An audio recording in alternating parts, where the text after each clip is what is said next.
Well, in most relationships, you can break up or you can have 1,000 fights. And if you have 1,000 fights, then you don't have to fight. You make peace that way, because you're different than your partner, so there's things to work out there. And you might think about that as a compromise, but it's not. It's that you're different than your partner and you have to find a game that you both want to play. That's not a compromise. That's a solution. It's like you bring your skills to the table and I bring my skills to the table, and then we figure out some game we can play where we're both optimally utilized and it's a better game than we can play alone. That's not a compromise. Well, but getting to that's very difficult, and people bring all sorts of baggage to a relationship, and you have to, it's just like disciplining children, really. It's the same thing. Your children are annoying you. You can note that. I'm being annoyed by my child. Okay, so what questions do you ask? Am I a tyrannical son of a bitch who's touchy? Well, that's why you need your wife, because you can go ask her, my kids are annoying me. Am I a tyrannical son of a bitch who's touchy? And she said, yeah, you probably need something to eat, or you're a bit of a prick that way. And you got to listen because maybe it's you. Or maybe she says, yeah, that goddamn child's been getting on my case too. And then you ask each other, are we mutually tyrants? It's like, no, that kid's annoying. Okay, do we want him to be annoying?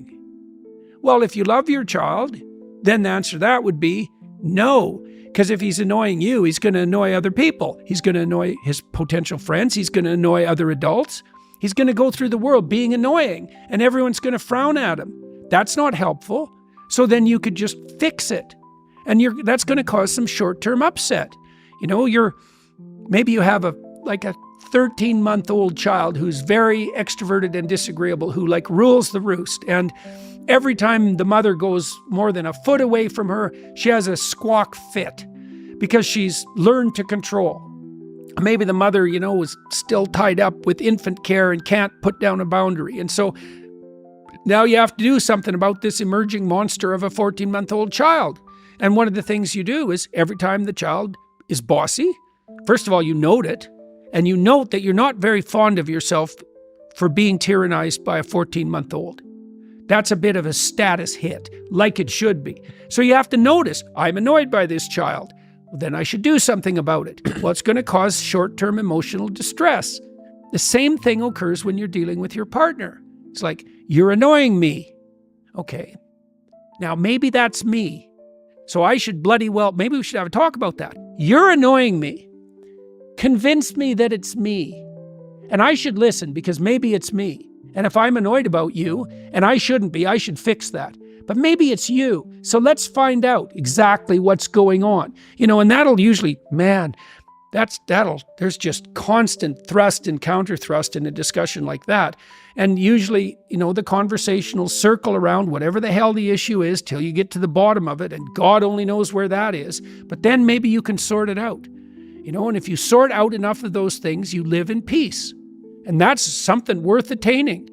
And I've thought forever in my marriage, there's nothing too small to fight about. Now, I put in some rules that I used to have with my clients too. It's like, if someone bugs you, you should note that. And you shouldn't do anything about it, probably. If they bug you twice the same way, then you think, oh, okay, that's twice. But probably still you shouldn't do anything about it. But if they bug you 3 times, then you can say, here's what you just did. And they'll say, well, no, I didn't do that. And then you say, yeah, you did. And you did exactly the same thing in this other situation. And you did exactly the same thing in this other situation. So don't be telling me you didn't do it because you did it 3 times and I watched. Okay, now they come up with reasons they did it. And maybe some of them have to do with what a stupid son of a bitch you are. And you should listen because maybe they're right. But that's at least the beginnings of the process by which you unravel the problems. You want to figure out, well, we don't want to do this. This isn't the way we want to treat each other. We want to get to a place where our whole life is like the best moments of the best dates we ever had. That's a good goal. And that's attainable. You got to work, man. There's a scene in Genesis. God throws Adam and Eve out of paradise because of their pride. their sin of pride. They each have their own particular version of that sin, Eve's sin and Adam's, but they get thrown out of paradise anyways for pride.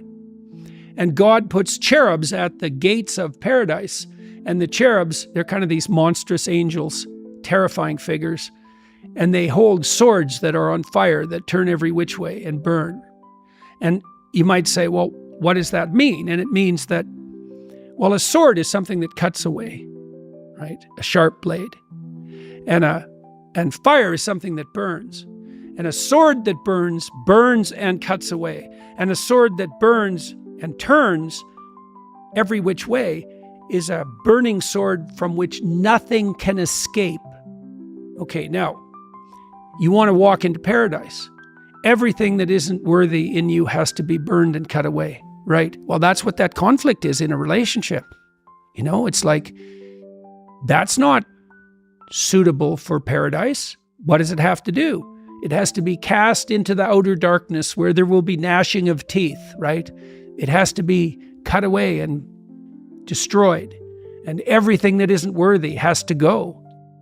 Like if you love someone, if it's genuine love, you see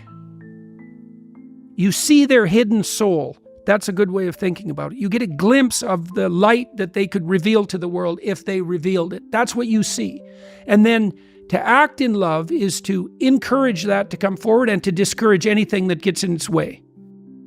And you remove everything that's excess until what's perfect remains, right? And that's, see, the logos in the Old and New Testament, the logos that creates the world, is the judging faculty that, what would you say, that separates the wheat from the chaff, right? And it's compassion in a sense, because if you're compassionate towards someone, you want what's best for them, all things considered. But that compassion, in the highest sense, can't exist without judgment, because the judgment is, this part of you isn't worthy to continue. And certainly that's what you're doing with your children. When you see them misbehaving, you think, no, not that. Something more sophisticated. Even with my little granddaughter the other day, she's very, very playful. And she's a very nice little girl. She's very playful and very fun and funny and not neurotic. And so she's a pleasure to be around. But she hasn't seen me for a while. And so she was poking me, getting me to chase her around and poking me. And she'd come up and give me a whack, you know. And at one point she whacked me too hard. And she knew it. And I said, that's not fun. That's not acceptable. And then she stopped. But she was playing with that edge, trying to find out where fun is and, you know, how hard can I hit Grandpa? She doesn't bloody well know.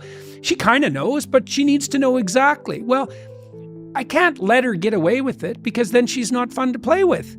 She has to learn to come and give her grandpa a whack in exactly the way that elicits a playful response and that isn't annoying. And so there's a very, you know, you might think, well, it's pretty harsh judgment to lay on a 5-year-old. It's like, no, it's not. I would like her to be the most fun kid to play with that she could be, right? And so I'm not going to pretend that it's okay when it's not.